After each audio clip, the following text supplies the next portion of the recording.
You know, I've been doing a lot of vacuuming without the plug-in, and I'm pretty tired of it. And I know that meditation... Isn't it exhilarating, though? Now think about it. So don't go to that, I haven't been good at this place. Yeah. Just think about the leverage of alignment. Yes. Just think about that. I know that if I meditated like Esther does, that my whole world would change. But don't put a heavy burden on it like Esther. She's really good at this. Yeah. Her grandson, who teaches her everything about her new phone. She texts him in the night, Luke, how do I turn on the flashlight on this new phone?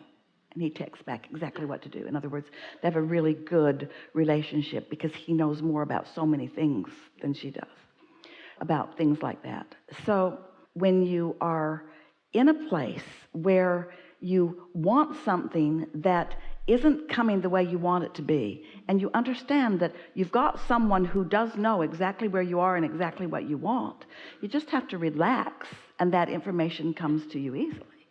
The information is right there ready for you to receive it. Right there ready for you to receive it. So when we talk about meditating, we're talking about just quieting your mind. So Luke, Esther's guide about some fun things, because Esther was talking to him about how she likes to meditate. And he was asking a little bit about, what's it about? And Esther said, it's really just about not thinking about anything for a little while. And Luke thought about that, but he couldn't imagine not thinking about anything. He has a really active mind, and most of what he thinks about is pretty interesting to him. He's very happy. And so Esther said, you know what I like to do? I like to listen to the sound of the air conditioner. And so in a little while, she gets a text from him, and it's a link to an app.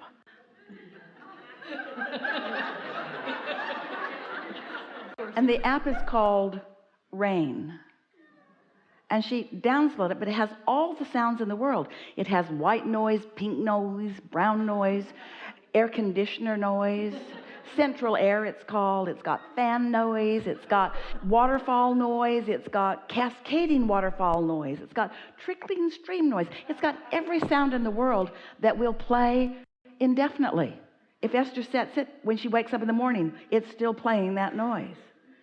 And so all you have to do is find something. So Esther likes that app now because it's consistent. She can pick something. She plays around with it until she finds something that feels resonant, and then just listens to it. And before she knows it, her mind is quiet and she is in alignment. It is the simplest thing in the world to do. Just focus upon something that is not very interesting, and your mind will quiet. And when your mind quiets, you know what will happen? Your inner being's mind will be dominant in that moment. Because you are never separated from your inner being. You are always an extension of your inner being. So when you do something that stops the chatter, guess what you get? The clarity of who you really are. That is the simple explanation of the value of meditation. It hooks you up to who you really are and what you really know. And if we were standing in your physical shoes, nothing else would do for us. Nothing else would do. Oh, I can't meditate. Can you listen to the air conditioner? Can you? Not in this room. You'll need an app.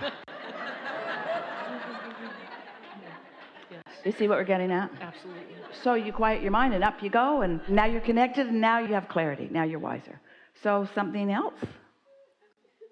I don't think so. We don't think so either. Thank you. Yeah.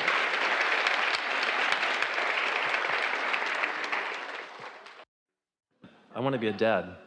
I want to be a dad, and I don't know how to make that happen. Well, there's a video.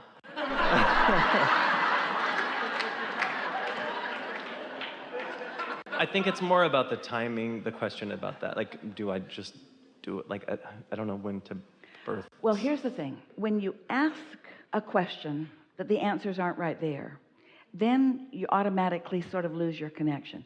So only ask questions about it to yourself for a while that the answers come easily. Like, could this happen? Yes, of course. Will I know what to do? Yes, of course. Will I feel it when it's time? Yes, of course. You get what we're getting at? We haven't talked about this much today. We've been talking about it a lot in the last several gatherings like this, where you're always in the receptive mode. And when you're in the receptive mode of your source energy, meditation is the fastest, clearest, purest way to get there, the most consistent and sure way to get there. Once you've quieted your mind and you've felt that state of detachment, and you're able to stay there for a little while so that your mind really is clear of cluttering, and by that we mean doubtful or worrisome thoughts, what happens is, in your connection, in your resonance with source energy, answers to questions or ideas about process, ideas about how to go about it, even ideas about where to be and when to be there, flow to you. And when you get good at listening for that and recognizing when you've heard it, and most important, following through on the impulse that comes, you'll just find yourself in the right place at the right time. It will just unfold for you. The thing that trips our dear human friends up more than all other things put together is that somehow other humans have convinced you that you've got to try harder in figuring out how to get things done. And that just backfires. It works against you, because that's not how it works. You did the trying as you sifted through the contrast. That was the trying mode. And you put everything that you want into the vortex, and source has lined everything up for you. Now it's the not trying mode. It's the chill mode. It's the relaxed mode. It's the expectant mode. It's the receptive mode. It's the paying attention to the thoughts that flow into your mind mode, you see. And so what happens is, after it happens, then it's real clear. But before it happens, sometimes you're trepidatious about it. So we want to win you over in your understanding of the process. We want to say to you, of course the timing will be right, and of course the process will unfold perfectly, and of course it will please you in all the ways that you want to be pleased. You're following? Mm-hmm. Did we get there, or is there something more? I think I just want to make sure I understand. So when I'm meditating and holding room for that to kind of come to me, which is the same way of saying, I'm not in the way of it finally. Yeah. You just have to stop doing that thing you do that blocks it. You don't have to keep it in mind. Step one, you kept it in mind, and now step two, source is keeping it in mind. Now get it out of your mind, because your mind is full of doubts about it. So when you're not whacking the plug out of the way, it'll plug in. We have said over time, when you stop doing that thing you do that doesn't let it happen, then it will happen. And how do you know you're doing that thing you do that keeps it from happening? You feel uncomfortable or uneasy. So how do you do something that makes you not feel uncomfortable, uneasy? That's your job, to figure that out. You just have to figure it out by thinking this thought and thinking how it feels, and meditating and feeling the power of that. Esther's been meditating for years, but recently she's been consistently meditating every single day, with the singular intent of only quieting her mind, not writing a book, not solving a problem, not getting something more out of meditation other than just detachment. And she is bowled over by the cooperative universe that seems to have perfect timing with her on so many subjects. Irrational, almost incomprehensible things happen, and they happen almost in the moment. She was on a Delta flight coming back from Christmas holiday with her family. And they were all in the coach section, and they were not really enjoying it all that much. It was a small aircraft, and it was quite crowded. And a man sat next to Esther, and he was way too big for his seat. He needed some of Esther's seat too. And she tried to lean into the aisle, and then she kept getting whacked by things going by and people going by. So she was having a hard time condensing herself enough to make room for him and everything else that was going on. And he didn't smell good either. And she couldn't help but notice it. And so she was sitting there, and then she thought, these thoughts don't feel good, and these thoughts are in response to what's going on. And then she thought, so this is the tricky part. How do you sit in a situation where what you don't want is happening around you and not think thoughts about that? And then she leaned up, and she saw first class. And she looked at it, and she thought, it's nice up there. I remember that place. It's nice up there. She thought that thought for about 35 seconds, and a flight attendant came and got her and took her up there. Now, Anybody else would say, well, she's got that status. Yes, she does, but that doesn't mean that they always come and get her. This was a moment where the universe yielded to Esther's clear thought, not only because she wants to be up there, but because she was in the process of asking herself, now how does this stuff really work? It was like the universe saying, we'll show you as soon as you get there. You're there, come on. And that's just always the way that it is. There are hundreds of those experiences that are available to you in every single day to show you your alignment, just like there are lots of experiences in every day to show you you're not alignment. Yes? Yes. And so she walked up and she looked back at her family. She looked back at them, not apologetic at all. She had a great big grin on her face. And then she went, me, I'm going up there. It was all she could do not to skip up the aisle. It's like she was so in the face of all the people that were not going up there with her. There were a lot of people, including some that she's related to, who didn't think that was all that cool that Esther went up there. But so what? It's not about you and your relationship with what anybody else thinks. It's you and your relationship with what you think. It's you and your relationship with what your inner being thinks. That's all that it is. And when you understand the simplicity of that, then life is no longer complicated.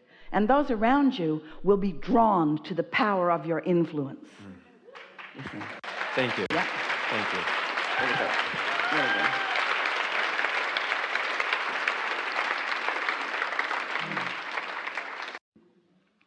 We've enjoyed this interaction more than our words can explain to you.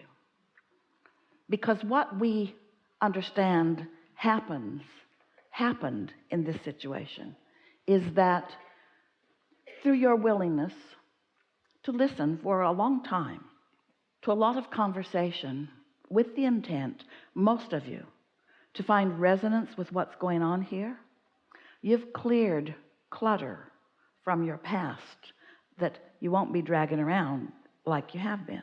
You may not realize it right now. You might realize it right now. You are lighter now, vibrationally, than you have been in a while. And what that means is your point of attraction has shifted. And evidence is flowing that you will notice, and most important, you will make the correlation between what you're now witnessing and what happened before you witnessed it. You're really getting the hang of this. This is not a hard thing. It is as difficult as this. This is the terrible price you have to pay. As happy as I can be right now, that's the terrible price that you have to pay. Just look for the best feeling thought that you can find right now. That's the price that you have to pay.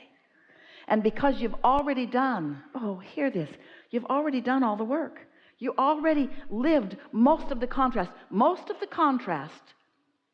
that has erupted into this magnificent vibrational creation that now is manifesting into your experience. Most of that work you already did in all the step one moments. Now you're refining and amending, but it's really slight in relationship to what's really there. So now this is the really fun part. This is where you chill and you get to witness the benefit of your chilling. Not the benefit, this is the distinction that we want you to hear, not the benefit of your hard work. Because in the moment you start crowing about your hard work, you're lost again. In the moment that you start justifying and defending why it's now time for good things to come to you because of the price you've paid, everything slows right down. Because nothing comes to one who believes they've paid a price. It only comes to those who believe they deserve the solution that they're looking for. And you got there today. You really did. There's great love here for you. And as always, we remain stubbornly and joyfully in your vortex.